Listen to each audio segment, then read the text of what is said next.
This is iFIBER 1 News. Here are today's top stories. 2 Moses Lake police officers were recognized with the Red Cross Hometown Hero Award. At least 20 cases of mumps has been reported at the University of Washington. Authorities in California have set up a registry to help find missing people with autism. From the iFIBER 1 newsroom, this is iFIBER 1 News.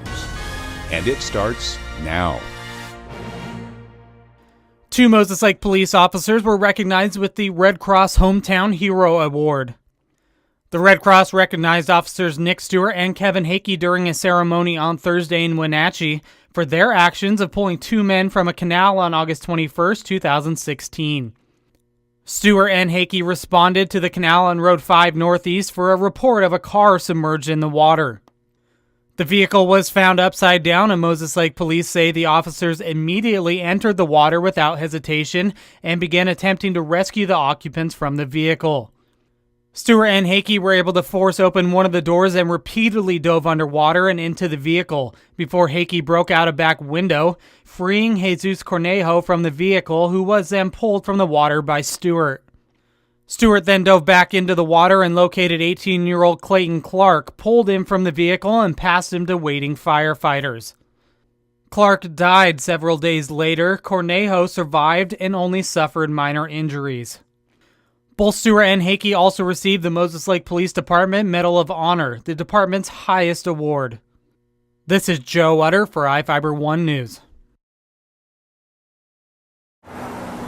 With its gold statues, historic architecture, and tree-lined streets, the UW's Greek Row is known for its beautiful fraternity and sorority homes. Living in a house with 100 people, stuff spreads really easily. Sophomore Lucas Garricky says his fraternity is home to 60 guys. People share stuff all the time, and you just kind of have to be wary. It's a sentiment echoed in this email from the University of Washington, alerting the entire student body to a mumps outbreak on the Seattle campus. Health officials confirmed 20 cases, mainly concentrated in sororities and fraternities. Well, first of all, I was kind of shocked that, mumps was still a thing. Lucas says the outbreak isn't changing habits in his fraternity house. I mean, the dishes are washed, the utensils are washed. To what extent that, it's probably not restaurant grade or anything like that, Mumps can spread by sharing food and drinks and utensils, even cell phones. Student Colin Ayers had quite the scare recently. I actually thought I had mumps for a few days.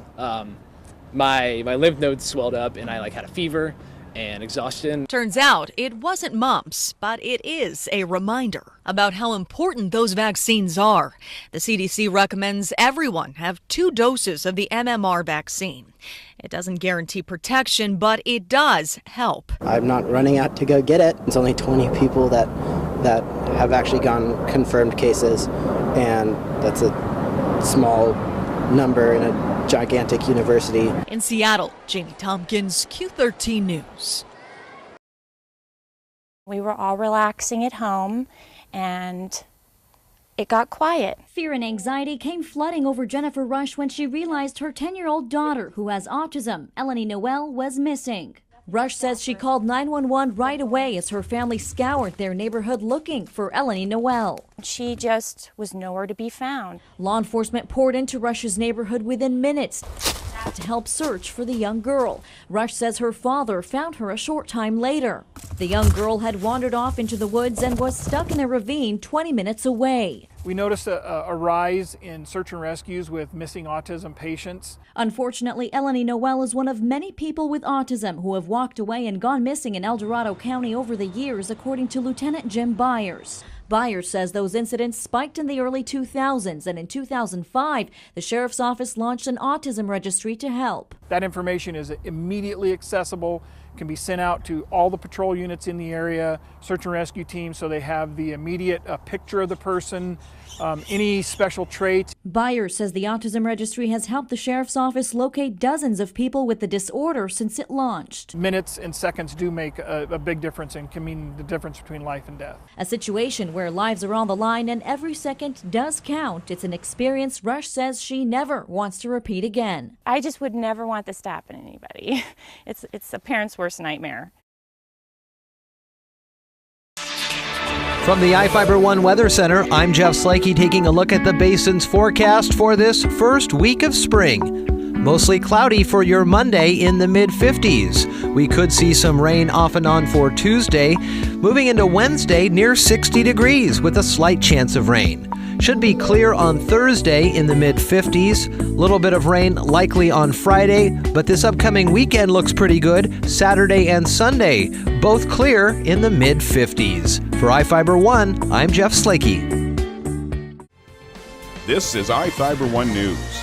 For more information on these stories and other news, visit us online at iFiber1.com or check us out on Facebook.